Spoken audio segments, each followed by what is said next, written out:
स्थापना करेंगे तो ब्राह्मण अगर आपको आंचल में दे। नमस्ते फ्रेंड्स, मैं खुशबू मिश्रा स्वागत करती हूं अपने चैनल खुशबू मिश्रा ब्लॉग में। कैसे हैं आप सब? मुझे कमेंट में जय माता दी जरूर लिखिएगा। और आज इस वीडियो में हम जानेंगे कि घर में कलश स्थापना बहुत ही आसान विधि से कैसे करें, जिसे घट स्थापना भी कहते हैं। बहुत से लोग हैं कि पंडित जी को बुला के और कलश स्थापना करवाते हैं, लेकिन हम घर में खुद से भी पूरे नियम निष्ठा से कलश स्थापना कर सकते हैं। माता रानी का हम आवाहन पूरे मन से कर सकते हैं। तो घट स्थापना के लिए, कलश स्थापना के लिए हमें कौन कौन सी सामग्री की ज़रूरत पड़ती है? तो एक हमें मिट्टी का ये पात्र चाहिए। एक हमें मिट्टी का पात्र ले लेना है और मिट्टी को अच्छे से कूट के छान के हमें रख लेना है। और हमें चाहिए ये जौ है, तो जौ को हम रात भर पानी में भीगने के लिए रख देंगे, फूलने के लिए रख देंगे। और जो ये ऊपर का है, जो मतलब ये खाली है, तो इसको हम पानी से हटा के और छान के ही हमें ज्वारे उगाना है। और एक ये हमें नारियल चाहिए। नारियल ये जटा वाला होना चाहिए और नारियल ले लेंगे। एक ये चुंदरी नारियल में लपेटने के लिए चाहिए, एक कलावा और 5 या 7 आम के पत्ते चाहिए कलश में रखने के लिए। और रोली ले लेंगे, पीला चंदन ले लेंगे।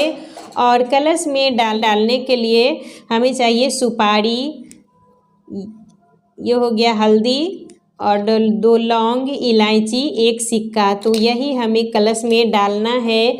और मिट्टी का या आप पात्र ले सकते हैं या पीतल का भी ले सकते हैं, दोनों ही अच्छा होता है। लेकिन मिट्टी का पात्र जब हम ज्वारे बोते हैं तो उसमें हम मिट्टी का पात्र रखते हैं तो उससे मतलब पानी थोड़ा थोड़ा रिसते रहता है, जिससे ज्वारे को ठंडक मिलती है और हमारे जो ज्वारे हैं, जो जयंती है, बहुत अच्छे से उगती है। और थोड़ा सा हम रोली को पानी में डाल के इस तरीके से घोल लेंगे और हमें इससे स्वास्तिक बनाना है कलश के ऊपर। और ये कलश के ऊपर ये ढक्कन में आप चावल भी रख सकते हैं और ये जौ भी रख सकते हैं, दोनों ही चीज़ हम रख सकते हैं। स्थापना के लिए हम सबसे पहले एक मिट्टी का पात्र ले लेंगे और मिट्टी को हमें अच्छे से कूट के, और क्योंकि ज़्यादा वो कंकड़ पत्थर रहता है, इसीलिए हमें इसको छान के ही यूज करना है। तो इस तरीके से पहले हम अपने जो मिट्टी का ये बर्तन है उस पर इसको अच्छे से हम सजा देंगे। और माता रानी का हम बहुत दिल से अच्छे से हमें आवाहन करना है। जितनी श्रद्धा से हम करते हैं तो माता रानी हमारे घर में प्रसन्न होके आती हैं। इसकी स्थापना क्यों की जाती है? कलश की स्थापना कोई भी जब हम मांगलिक शुभ काम करते हैं तो उससे पहले हम कलश की स्थापना करते हैं। और नवरात्रि में जितने भी देवी देवता होते हैं, कलश की स्थापना जब हम करते हैं तो उन्हीं में, कलश में ही उनका वास होता है। तो इसीलिए हमें पूजा करने से पहले कलश की स्थापना ज़रूर करनी चाहिए। और इसमें हमारे जितने भी देवी देवता होते हैं हम उनका आगमन करते हैं, हम उनको बुलाते हैं। पहले हम मिट्टी का पात्र ले लेंगे और मिट्टी का ही पात्र ये होना चाहिए, प्लास्टिक का चाहे लोहा का, इसका पात्र हमें नहीं लेना है। और जौ को हम रात भर पानी में भीगने के लिए रख देंगे, इसे हमारी जो जयंती है, ज्वारे हैं, वो अच्छे से उगते हैं। तो इस तरीके से हमें पानी इसका निकाल के और थोड़ा थोड़ा इस तरीके से फैला देना है। तरीके से हमें पूरे में जौ को फैला देना है और घना होना चाहिए, घनी जयंती ही अच्छी होती है। और ऊपर से हम थोड़ा थोड़ा इस तरीके से मिट्टी डाल देंगे। और मिट्टी एकदम ये ना कि हम पूरे भर देंगे, तो जब हम पूरा अगर मिट्टी भर देंगे तो जब हमारे ज्वारे उगेंगे तो वो मतलब ऊपर की तरफ हमारी मिट्टी निकलने लगेगी। तो इसीलिए हमें मिट्टी को थोड़ा नीचे ही रखना है। पानी हमें थोड़ा थोड़ा ऊपर से डाल देना है। ज़्यादा पानी हम डालेंगे तो हमारी जो जयंती है, ज्वारे उगेंगे वो सड़ जाएंगे। तो थोड़ा थोड़ा ही पानी हमें डालना है। और जब भी हम पूजा करेंगे सुबह और शाम के टाइम में, तो थोड़ा सा इस पर हम अच्छे से जल छिड़क देंगे। इससे जो हमारी जयंती है अच्छे से उगती है। कलश में हमें मौली का धागा बांधना है। आप 3 बार या 5 बार मौली का धागा इस तरीके से कलश में बांध दें। आम का पत्ता आप 5 या 7 जैसा आपको लगे वैसा ले लेना है। और आम का पत्ता मिले तो बहुत अच्छी बात है, और नहीं मिले तो हम अशोक का पत्ता भी ले सकते हैं। और इस तरीके से हमें अच्छे से धो के और पीला चंदन से, रोली से हमें पत्ते को सजा लेना है। पहले हम गंगाजल डाल देंगे, उसके बाद हम कंठ तक हमें जल भर देना है। और इसमें हम डालेंगे एक सुपारी, हल्दी की गांठ, लौंग, इलायची और सिक्का। यही सामग्री हमें कलश बाद हमें इस तरीके से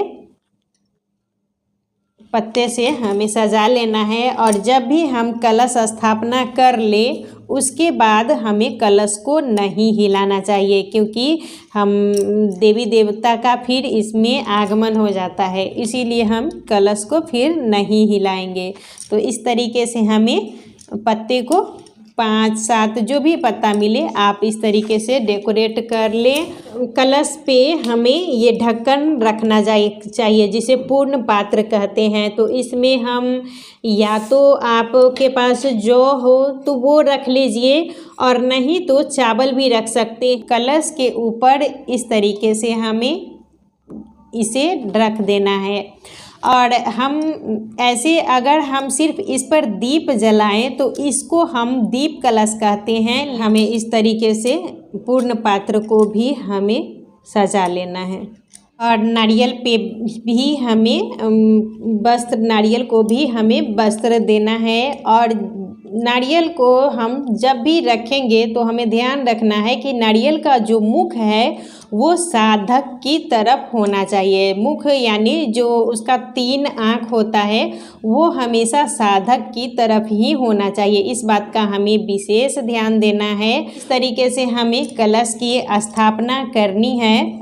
ये सामग्री जब हम पूजा कर लेंगे तो इसके बाद हम इस सामग्री का क्या करेंगे, तो जो हमारे ज्वारे हैं उसका हम भूमि विसर्जन कर देंगे।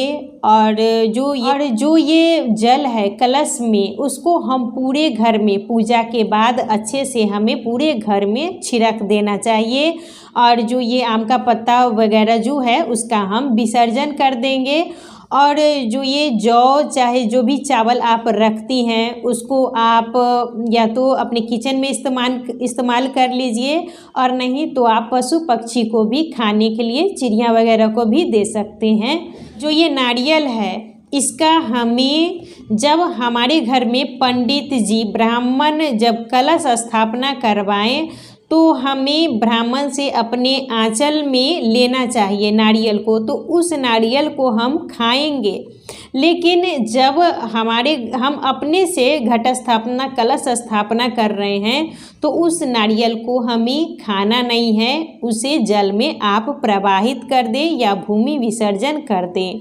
इस बात का हमें विशेष ध्यान रखना है कि ये जो नारियल है, हम ब्राह्मण देवता जब हमारे घर में कलश स्थापना करेंगे तो ब्राह्मण अगर आपको आंचल में दे तो उस नारियल को खाना है। लेकिन जब हम अपने से घर में कलश स्थापना कर रहे हैं तो इस नारियल को हमें खाना नहीं चाहिए, इसका हमें भूमि विसर्जन कर देना है या जल में इसे प्रवाहित कर देना चाहिए। जो कलश में सिक्का है उसे आप जहां आपका पैसे रखने का स्थान है, जहां आपकी तिजोरी है, उस जगह पर आप पैसा को रख दें। ये बहुत ज़्यादा ही शुभ होता है। जब हमारी नवरात्रि ख़त्म हो जाए तो इस कलश को हिला देना चाहिए। इससे हमारे जितने भी इसमें देवी देवता का आगमन होता है वो अपने अपने धाम अपने अपने घर चले जाते हैं। तो इन्हीं सब बातों का हमें विशेष ध्यान देना है और बहुत ही आसान विधि से हम अपने घर में कलश स्थापना कर सकते हैं।